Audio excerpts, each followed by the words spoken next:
Well, this is organized a little bit like a theater in the round, so. Nice view there. Yeah. I will give you a forewarning that there is a lot of tearing down of the Washington Post building next door, so at a certain point these microphones actually come in handy. Good morning, everyone. Thank you for joining us. I'm Fred Kemp, President and CEO of the Atlantic Council. And it's my pleasure to welcome you to today's discussion of the geopolitical and economic challenges facing Europe, both internal and external. And it's my honor to welcome our speaker, Sir Kim Darroch, the British ambassador to the United States. Sir Kim, Mr. Ambassador, very good to have you here today. Thank you very much. I'm delighted to see many distinguished guests in the audience, several of our most esteemed board members, and we also are on live webcast, so this is on the record. I also encourage you all to join the conversation on today's topics using the hashtags #StrongerWithAllies and #Remain versus Brexit.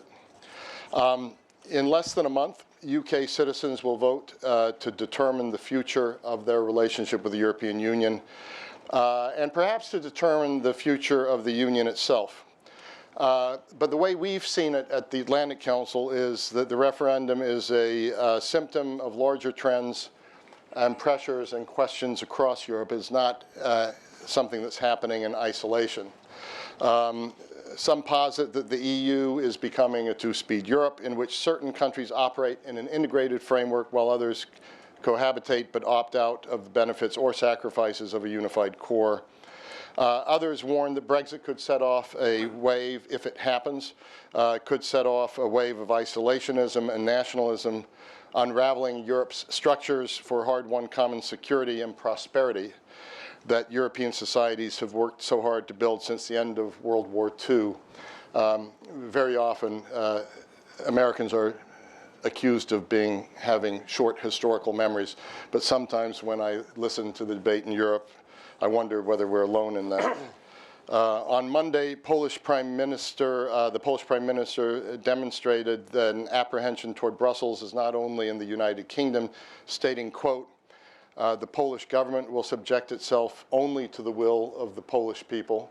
We'll be in Poland June 2nd to 4th, and the Prime Minister will be one of the keynoters of our Wrocław Global Forum there. And this week, Norbert Hofer was nearly elected Austria's president. He likewise proclaimed that Vienna, quote, will not take orders from Brussels or Berlin. So there's a mood going on. There's something in the air and the water. Europe's capacity, in our view, to overcome economic, political, and geopolitical difficulties and international challenges is of fundamental interest to the United States. It's why the Atlantic Council released a letter signed by 13 Secretaries of Defense, Secretaries of State, and National Security Advisors that said, quote, the world needs a strong and united Europe to work within the United States to address the many geopolitical and economic challenges we face. Strong bonds between the US and Europe are rooted in shared values, shared interests, and common history. The United Kingdom has played a key role in strengthening the transatlantic alliance, and then these leaders said together, but we are concerned that should the UK choose to leave the European Union, the UK's place and influence in the world would be diminished, and Europe would be dangerously weakened. This was their view of these 13 leaders. British Ambassador Sir Kim joins us today to take these issues on more in the broader context, explaining why the government is where it is on the issues, but even more broadly, given the roles he's played in the past, which I'll get to in a minute, the broader context of Europe, the broader context of the European Union, and I would say even beyond Europe. Highly experienced, innovative diplomat, creative diplomat, Sir Kim became Britain's ambassador to Washington in January of this year. Prior to this, he served as National Security Advisor to Prime Minister David Cameron and played a significant role in issues ranging from the rise of ISIS, Iran nuclear negotiations, Russia's challenges to Ukraine and Europe. He's also held the position of Britain's permanent representative to the European Union and is very well versed on Brussels-centric debates surrounding enlargement, integration, and economic recovery. So with that, I'll turn to you. You may want to make a couple of opening comments. I think from our standpoint, within those comments, what would be interesting is we've launched, we've done Europe work, obviously, through the 55-year-old history of the Atlantic Council. But many who are longtime Europe watchers believe that there are worries and concerns about the future course of Europe that are historically significant. One of the most important tests and challenges of the European Union since the birth of the European coal and steel community. Challenges from the East, challenges from the South, centrifugal challenges. So I wonder if you could talk a little bit about that. Are we over-exaggerating our concerns for Europe? Do you share them? How are you looking at Europe in the context of the vote that will come up at the end of June? Fred, first of all, thank you very much for arranging this event and for the hospitality of the Atlantic Council. Thanks to everyone who has come. I see some European colleagues here in the audience, so thank you for coming to this. Look, on the central question that you've just posed, one has to recognize that Europe is facing some exceptionally challenging times. To the east of Europe, to use the Prime Minister's words, a more belligerent Russia is challenging the principles of European security and doing unacceptable things in Ukraine. To the south of Europe, the threat from ISIS is all too real, as those appalling terrorist attacks in Paris and Brussels demonstrate. The migrant crisis is a stress test for European values, particularly our proud tradition in Europe of supporting the most vulnerable. And the European economy is not out of the woods. Growth is not what we would hope. And in parts of Europe, unemployment is still very high. All of which is proving to be a huge stress test for Europe and for Europe's leaders. And what the opinion polls would tell you is that trust in European institutions is lower than it has been for a long time. What would the UK say that the answers to these challenges are? On Russia, we have been the ones in the European Union who have been the strongest advocates of sanctions until Russia stops what it's doing in the east of Ukraine and withdraws from Crimea. We are doing a lot in NATO. We recommitted 2% of GDP on defence spending, and we're contributing heavily to the NATO reassurance efforts to the Eastern allies. We're providing non-lethal equipment to the Ukrainian armed forces.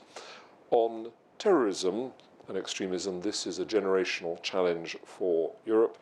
But in the UK, we have stopped more than half a dozen plots over the last 2 years for terrorist outrages on our streets. We are, I think, the second biggest contributors behind the United States to the campaign against ISIL in Syria and in Iraq. We've flown, our pilots have flown over 2,000 combat missions and done 700 airstrikes. On migration, we are taking 20,000 refugees from Syria over the next 5 years. We're also taking some unaccompanied children. But our view is that we have to address the root causes of the problem. We are supporting, I think we're second biggest supporters of humanitarian assistance to Syria, over $3 billion US. But the key in Syria is to try to achieve a political settlement that leads to the departure of Assad, enables us to get an inclusive government into Syria, to stop the war, to continue to challenge and defeat ISIS in the centre and east of the country, but to start to get peace breaking out there and to get reconstruction going. In terms of the economy, I mean, the Eurozone's problems are for the Eurozone to address, and they are addressing them. But as far as the UK economy is concerned, we were the fastest growing in the G7 in 2014, second fastest to the United States in 2015, and on the current figures, one of the two fastest economies in Europe in 2016. We have one of the lowest unemployment rates in Europe, and we have an agenda of economic reform that we would like to drive through to make Europe more competitive and more open. Last point, which addresses where you started, Fred. The lack of trust in the EU and institutions resonates particularly in the UK. We last had a referendum on European membership back in 1975, more than 40 years ago. The European Union has changed hugely in that time. You just want one illustration of the change. People were voting on something called the Common Market in 1975. We now have the European Union, and it was time, the pressure was there from the British public and from in British Parliament for another referendum on this. But the PM has been clear, the British government has been clear, that we think we are stronger, safer and better off inside the European Union, access to the single market, safer because we can work with our partners against crime and terrorism, and stronger because this gives us a stronger position in terms of international challenges. Because we're part of an organisation, we can lead an organisation. It's a multiplying effect for British foreign policy. So the government's strong wish and objective, and the purpose of the campaign that is on now, is to achieve a Remain vote on the 23rd of June. Thank you, Sir Kim. You talked about a huge stress test and then listed a lot of elements of that stress test. Because you talked about the economy and the British economic growth, we have at the Atlantic Council a European Growth Initiative. And one might well ask, well, why in Washington does a Washington-based institution have a European Growth Initiative? Now we have a great many Europeans involved in this, including the person who's leading the initiative, Andrea Montanino, an Italian who's the head of our Global Business and Economics program. But it's because we've seen it as a security issue. And we've seen it as also European integration issue. How are you looking at the challenges to European growth? You spent a lot of time in Brussels as well. Where are the problems? Why? What should the rest of Europe be learning from Britain's growth? And then what has to happen in Europe? And how crucial in this whole picture of Europe's stress test is this growth piece? Yeah. Look, first thing to say is that all contributions to the debate about Europe's future, and in particular about the economic challenges we face, are welcome. So the contribution of your team is something that we should take seriously and with great interest. What does the UK think should happen? I think there are three elements to it. First, the single market, which I spent a lot of my earlier career working on, is a great thing.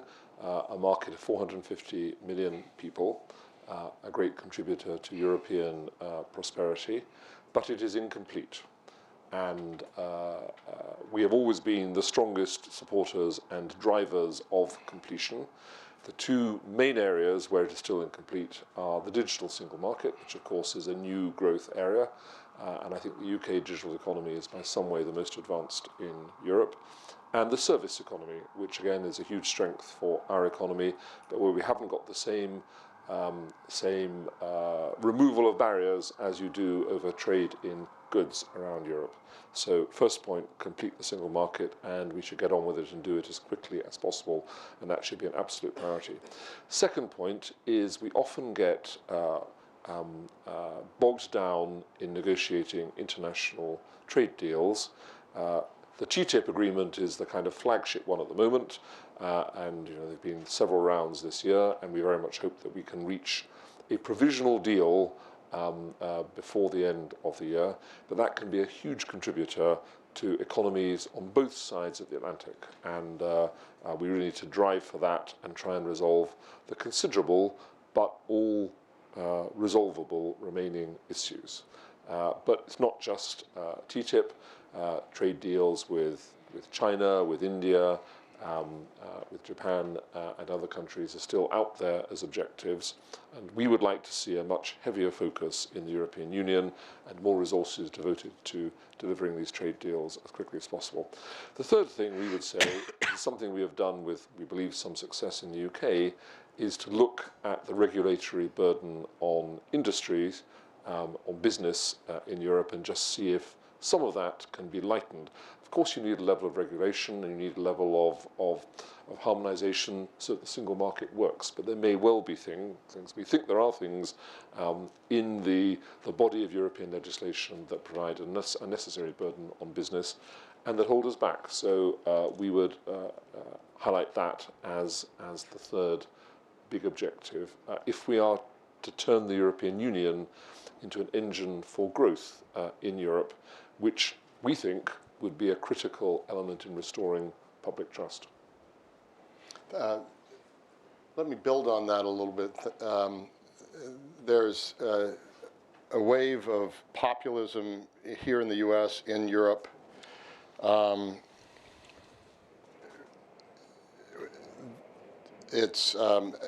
guess the short question is, how can leaders on both sides of the Atlantic respond to the legitimate grievances, understand where this is coming from, but not abandon the gains made from trade integration and immigration? And so where do you see this wave of populism coming from? What do you think its sources are? Is it a backlash against globalization? Is it something else? And then how do what's disparagingly referred to by many as the establishment respond to it? Yeah, look, it's a good question. It is difficult for me. I mean, I can comment on what's going on in the UK, but to comment authoritatively on what is going on in other countries. But I think you're right to identify the phenomenon. And what I would say on this is that wherever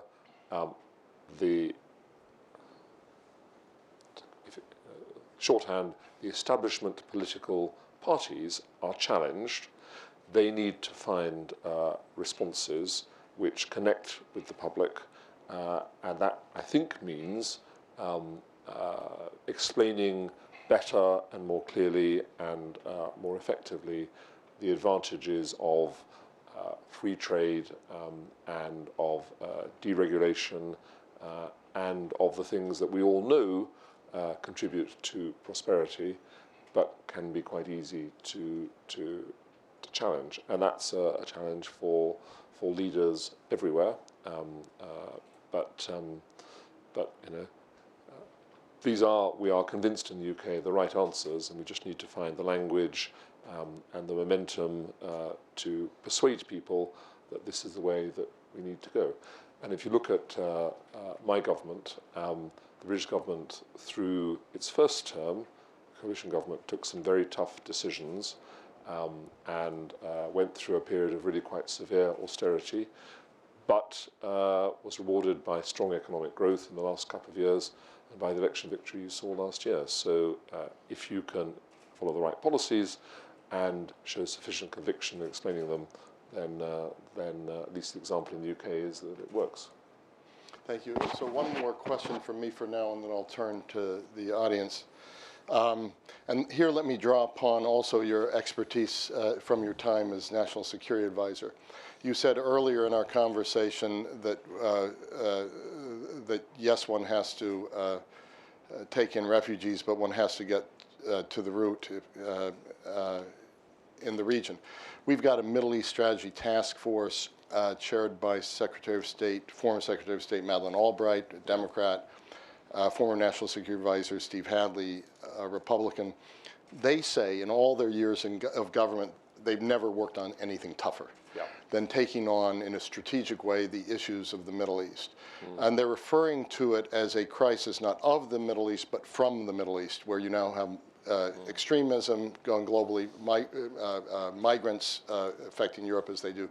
So could you drill down a little bit on your earlier statement? Yeah. How do we do that? Yeah. And then also, how do we do that in a transatlantic sense? You know, we're all talking about how to protect our societies from violent extremism.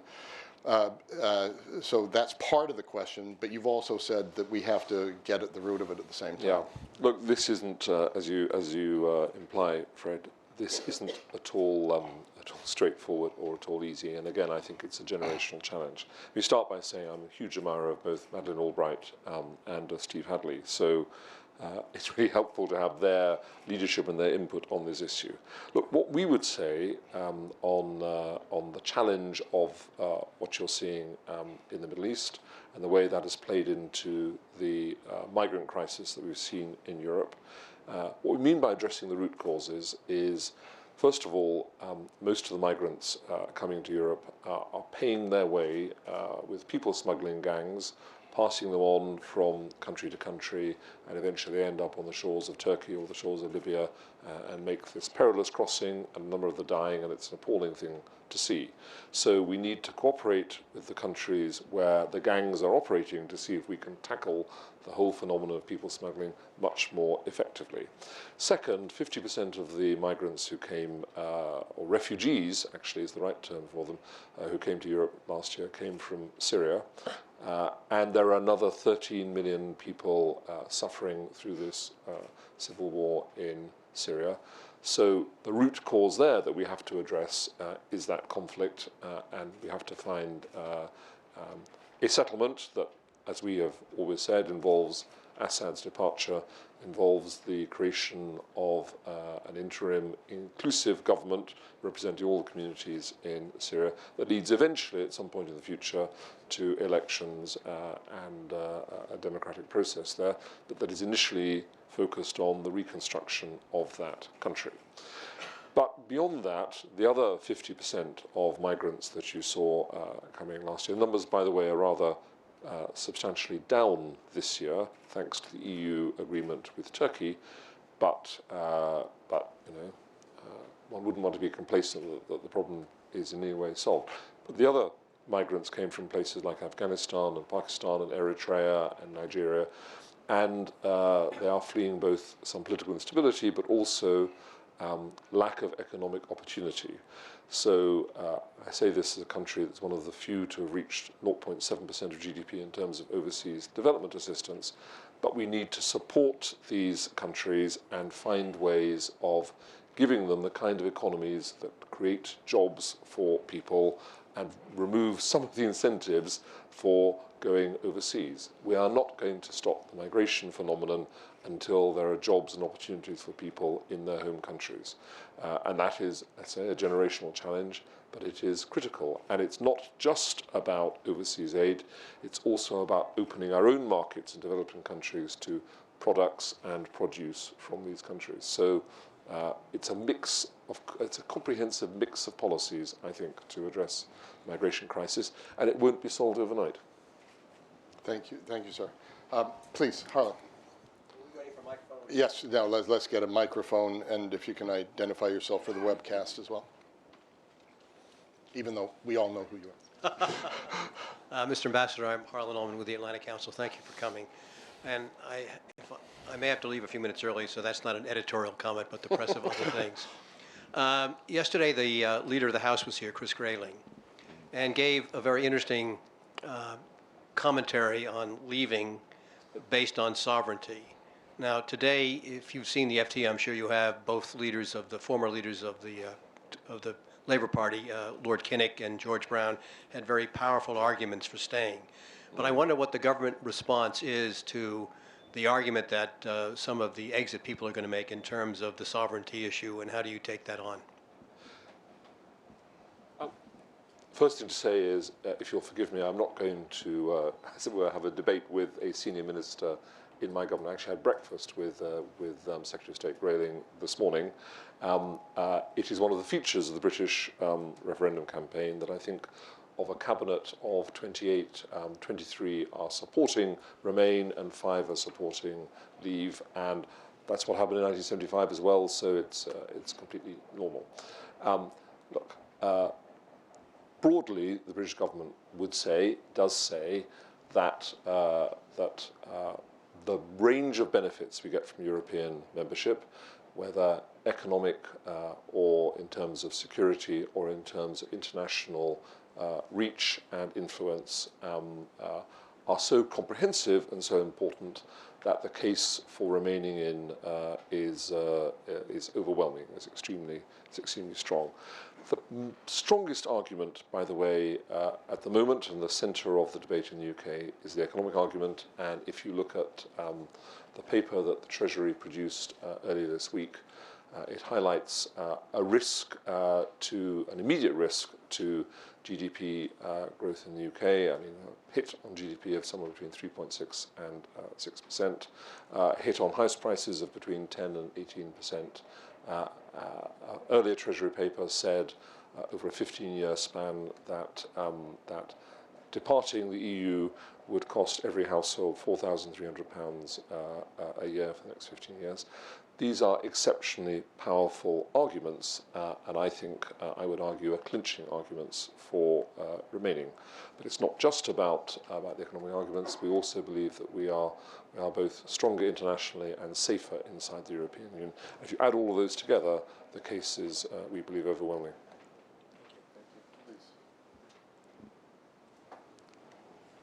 Vyacheslav Petrushkan from the Embassy of Moldova. Could you comment, please, on the current state of discussions related to the Eastern Partnership, your assessment of the challenges it faces, and possible next steps in the short, medium, and long term, aiming to overcome the current challenges? Thank you. And since you're on that subject, obviously we have a NATO summit coming up this year as well, and you may want to take a little bit of a look of what you hope to have come out of this. And we've had a recently very good conversation about what Britain is doing now on the defense side as well, which I think is not generally known. Yeah. I mean, just to pick up that point immediately, Fred, on the NATO summit, we hosted the last one in Wales in 2014, and this year's summit, I mean, it's in about a month's time, is a continuation of and an assessment of delivery of a lot of the policies that were agreed in Wales in 2014. There will be some interesting discussions on where we go next to Afghanistan at the NATO summit, but I think the biggest task for it is to assess progress on the whole reassurance project in the face of, to reuse the Prime Minister's words, a more belligerent Russia and what Russia is doing in Ukraine. We have been one of the leaders and part of the Baltic Air Patrol. We will be deploying forces around NATO member states in Central Europe. So we're one of those who are playing, I think, a major role in the whole reassurance project. But others are contributing too, and we will need in the summit in a month's time to assess whether we are delivering what we said we would deliver in Wales and think about what more we should be doing, and to listen to the Eastern allies in the NATO summit about how they feel about the threat and what they are looking for from us and how they feel about what has been contributed so far. So that's a big issue. Look, on the Eastern Partnership, if the question is really about, you said from Macedonia, I think. Moldova. Okay. Look, I think it's on track. I think it's doing what we hoped it would do. I'm sure those who participated would like it to progress faster and eventually to lead to the door opening for EU membership. But it's delivering what it was designed to do, and I think we are generally happy with progress on it. But if there are particular issues that you think are being pursued too slowly or inadequately, then you should tell us and raise them at the next time that there is one of these meetings, and we'll see where we should be going. Are you concerned that one's losing track or traction? By the fact that because there is no clear Eastern European perspective, like the AVEC, Central and Eastern European had in the past, now the speed of the reform is not up to the expectations. Yeah, we also had the Prime Minister here from Romania yesterday's off-the-record session, but I think it's fair to say that he was hoping with all the effort and focus on the north right now, that the southeast doesn't get lost at the moment. Yeah, look, I understand the frustrations, and I can see where you're coming from. I would just say, in my first time in Brussels, I chaired the enlargement working group as a councillor there in the mid-1990s, and I've done a lot on enlargement in my career. And there is a set process and pattern for it, which I would argue has worked in the past in terms of encouraging reform in countries that aspire to be members. And the fact is, you have to go through the various hurdles and the criteria. And to get to the starting gate for membership, you have to have been through the Eastern Partnership and fulfill various criteria and met various standards in getting there. Then you get to that point, and then there's a lot more as you negotiate the, however many it is, 30-odd chapters of membership you have to do before you finally get to that point. And I understand the frustration, I understand why everyone would like to move faster. I mean, my message would be, it's usually, I think it is certainly, always was in my day, very clear what the criteria you need to meet are, and the focus should be on meeting those, and when you get there, then you get to the next stage. And, you know, it's worked for others, however frustrating it is. So that's what I would urge on your government as the focus now. Please, Esther. Good morning, Mr. Ambassador. My name is Esther Brimmer, member of the board of the Atlantic Council, now at George Washington University and previously at the State Department.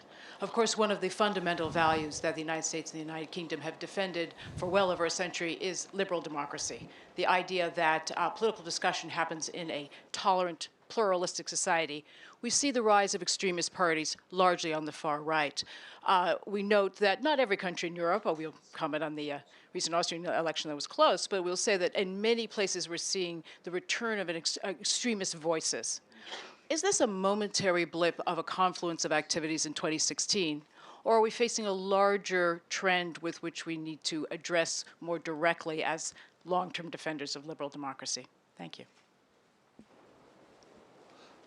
Yes, I think everyone in this room would have a view on this, and all views would be equally valid.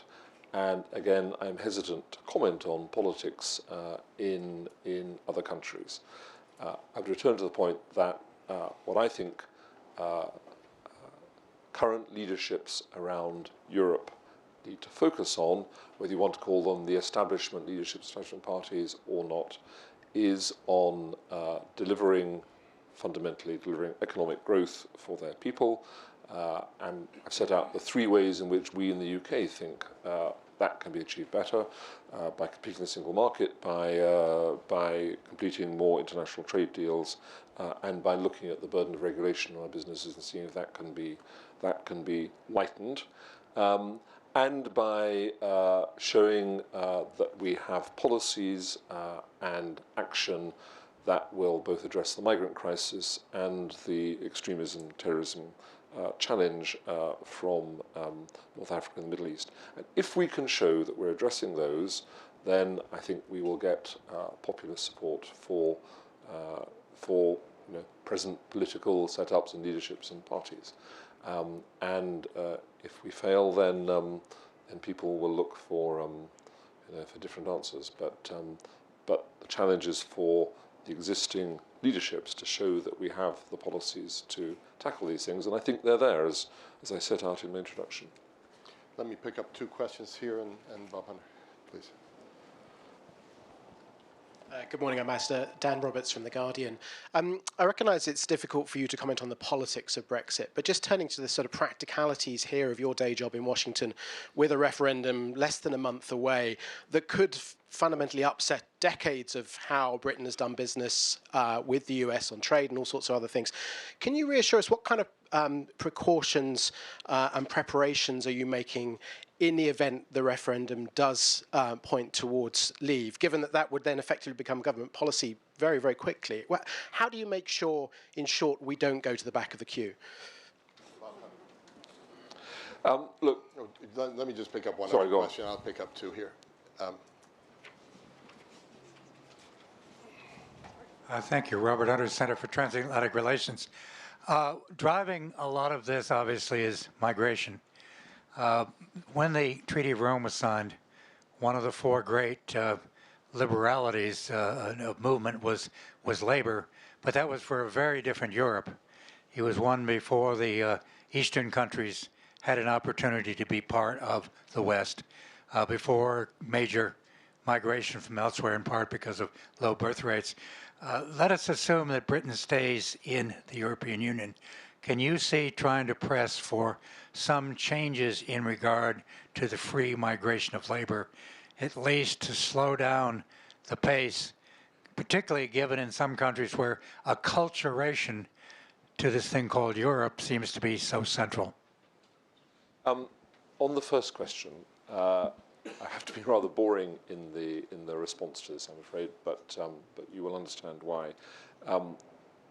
The short answer, and actually the only answer I give is, first of all, there is no contingency planning going on for a renegotiation in the event of a leave vote.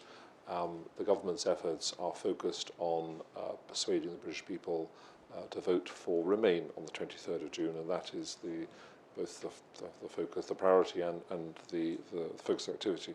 What the Chancellor has said, I better quote his words, there would be very significant financial volatility around a vote to leave, and the Bank of England and the Treasury are doing a serious amount of contingency planning for the impact on financial stability in the immediate aftermath of a vote.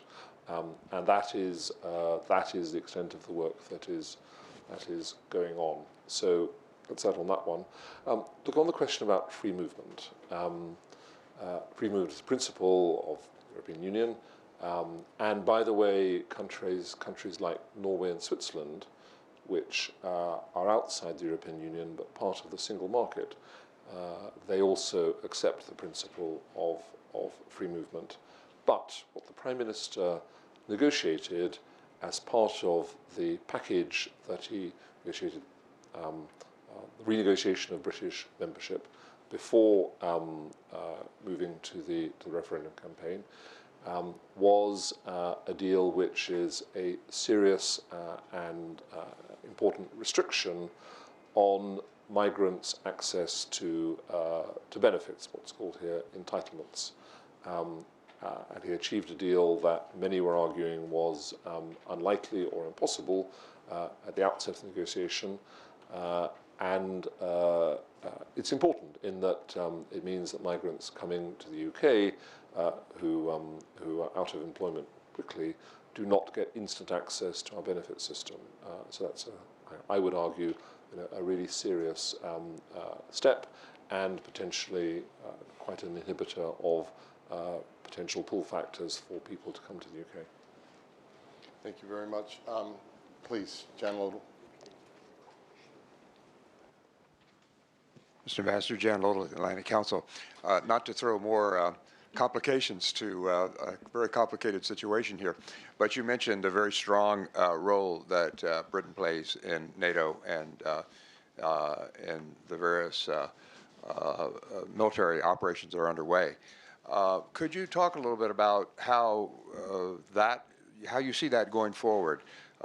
Can some of these goals that have been set and the NATO summits coming up and so forth be met in this very difficult environment? Do we have to just kind of live through this period of time, or can we make some real progress here inside the alliance on at least stopping the drop in European commitment and spending and so forth, and making some specific additional contributions? Yeah, General, it's a fair question, and one has to be speculative in reply. We are investing, as the UK, 240 billion in enhancing our defence capability and our security and intelligence agencies over the next 10 years. And by the way, we are spending quite a lot of that in the United States, buying 138 F-35s and 9 new maritime patrol aircraft and quite a lot of stuff otherwise. And that's what, for us, the recommitment to 2% will mean. You have to be hopeful and optimistic on this, and especially some of the Central European allies, committed, perhaps for the first time, to 2% at the Wales summit in 2014, and are delivering on that.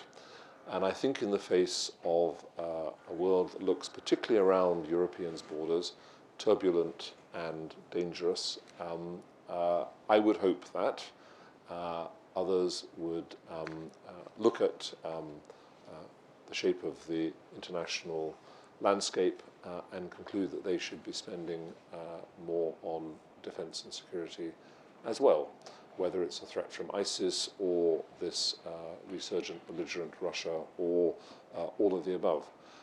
So I think it's important that at a NATO summit that we have a serious discussion on this, and I would hope that others follow the lead that the United States, the UK, and countries like Poland have given. Thank you. Please.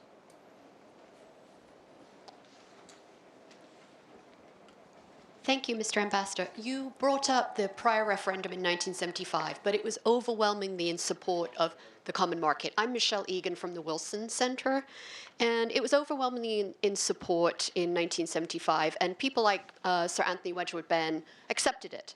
This time around, the polls look closer, and if we do have stronger in and remain successful, do you expect UKIP, Boris Johnson, Michael Gove to accept that result? Will this solve the Europe question in British politics? Thank you. And one more question here to the side, please. Thank you. Maria Danilova with the Associated Press. Mr. Ambassador, what do you think is the likelihood of Russian sanctions being extended at the end of June? How united are EU members on this issue? Thank you. And also, to the extent that you can comment on that, I think one of our concerns at the Atlantic Council is this period of time in the U.S. election campaign and other distractions, whether this is a period of time where Russia may try to take advantage of Western eyes being a little bit off the ball, and if so, how? What one should be watching for? On the first question, I'm afraid my answer has to be very straightforward and very simple. I can't speak for the Leave campaign on how they will respond to the result that emerges on, I guess, early on 24 June. But the government's position is clear on this, which is this is a once-in-a-generation vote, and it will settle this question for a generation, and that's it. And you can't keep having referenda on this every couple of years. I mean, it's got to be once-in-a-generation thing. On whether sanctions will be rolled over in June, the UK strongly believes that they should be, because the Minsk agreement in the Minsk process has not delivered. It's not delivered because there are still a lot of violations of the ceasefire in eastern Ukraine, most of them, by the way, committed by the separatists. And beyond that, some of the constitutional changes and elections, that also all has to happen. But we would say the primary problem with the lack of delivery of Minsk has been the failure of the separatist side to obey the ceasefire, and that's the first step that needs to happen. So we strongly support rollover of sanctions in the European Council in June, and this may look unwise in a month's time, but my understanding is that that is likely to be the outcome, and that's what pretty much everyone in the European Union, with varying degrees of enthusiasm, is expecting to happen. And I'm not aware of a big movement to dismantle the sanctions. And the issue of what one should be watching for now in terms of Russian behavior. Look, I mean, whether in Syria or in Ukraine, the key here, I think, is that we hold Moscow, Mr. Putin, to the things he's actually promised to do. And they support the Minsk agreement, and the first thing happened on the Minsk agreement is forces in the eastern provinces of Ukraine pulling back and a ceasefire being implemented. And there's no question but that he has a lot of influence over the separatist forces, and they're not doing it. Most of the ceasefires, most of the breaches of the ceasefires, international monitors confirm are committed by the separatists. In Syria, same thing. We need to see the cessation of hostilities properly implemented, and we need to see humanitarian supplies reaching these beleaguered communities around Aleppo and around Damascus. And that's not happening. And until that happens, I don't think we're going to get serious progress in the negotiations going on in Geneva. So what we need to look for in Russian behavior is implementation of all the things they've promised to do. Let me close with the question that perhaps one should have started with. I'm actually surprised that the words special relationship have not come up yet in this context. But we're very lucky in Washington to have our allies send us their best and brightest as ambassadors. Obviously, you bring such stature and experience here. But as you came in January and as you are here now, what do you see as your priorities? What do you want to get done here as ambassador? Then a sub-question to that, how does managing the special relationship, what is the special relationship, how has that changed and become different over time? And you may not want to go here as well, but which I understand. But in our letter, actually the letter of the 13 foreign policy leaders, they said quite provocatively, the special relationship between our countries would not compensate for the loss of influence and clout that the UK would suffer if it was no longer part of the EU, Union of 28 nations, 500 million inhabitants. So your priorities, how the special relationship operates now compared to how it's operated historically, and how does the vote potentially at the end of June influence that? First of all, on priorities for a British ambassador here in Washington. First of all, Britain is an open trading nation that depends upon, for its prosperity, upon being an economically successful member of the international community, on exporting and on attracting inward investments. So a crucial part of any British ambassador's job is to work for British exports and to work for and encourage inward investment in the UK. And that's, any ambassador of the last 50 years would have said that. Second, any embassy, and I see some of my colleagues here, any embassy in Washington would see one of its roles in an election year as getting alongside the leading candidates and building relationships with their teams so that you have an existing relationship for whoever comes into the White House next January. Third point, what has struck me since being here is, and this plays into your second question about the special relationship, the extraordinary depth and breadth of our cooperation across the security sphere, whether it's almost 1,000 British soldiers and airmen and sailors embedded in US armed forces, the extraordinary degree of cooperation, interaction between the leaderships of our armed forces, the exceptional closeness of the intelligence relationship between the intelligence and security communities, the amount of interaction that happens between our foreign ministries and between the national security team in the White House and the team I used to lead in London and so on. So there's a huge depth and complexity and breadth to that. And we don't agree absolutely on every single thing, but actually the degree of unity of view and purpose is really striking. And just a couple of miles from here in the British Embassy, there are a team of people who are dedicated to building and nurturing those links every day. And I think they are extraordinarily effective, and I think they contribute not just to British and American security, but actually to global security and prosperity. So that's a great thing to be part of.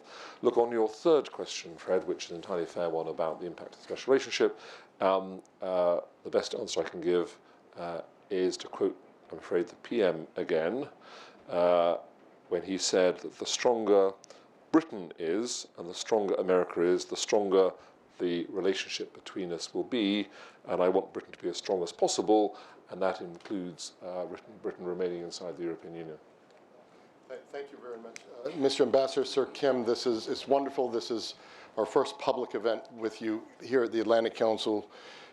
We've had a long and rich engagement with your embassy and government over time. We look forward with working with you even more closely. I think you're right. There's a special role in this special relationship at a moment that we think is a defining moment of history, perhaps as important as the end of World War I and end of World War II, where we're shaping the global future together. Thank you so much for being here. It's wonderful to see such esteemed colleagues from the diplomatic community, so many board members. Thank you for coming along as well. Thank you.